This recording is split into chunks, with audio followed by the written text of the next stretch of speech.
morning. Update muna sa panahon dito sa amin ngayon.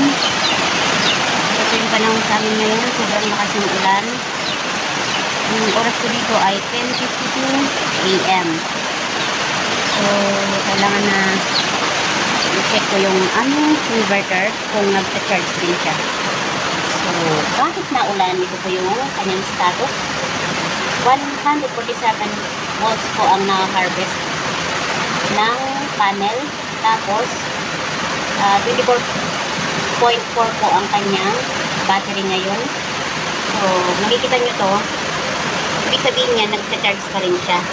Kahit malakas ang ulan niya, nag-harvest pa rin siya, nagcha-charge kahit paano. Sana ay umabot siya ng magdamag na namin gamit to sa maghapon. Ngayon ay magcha-charge pa rin siya yan. Kaya ang kagandahan lang kasi doon, kahit sobrang ulan, ay nakaka-harvest pa rin kami at nakakapag-charge pa rin ng battery. Yun naman po. Thank you.